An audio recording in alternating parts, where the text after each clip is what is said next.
دوباره نمیخوام چشای خیسمو کسی ببینه، یه عمر حال و روز من همینه، کسی به پای گریه هم نمیشینه.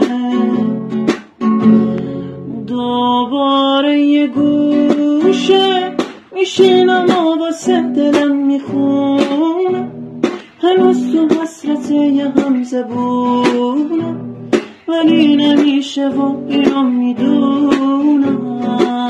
بازم دوباره دلم گرفته، دوباره شعرم بوی غم گرفته، کسی نفهمید غمم چی بوده، دلیل یک عمر ماتمم چی بوده.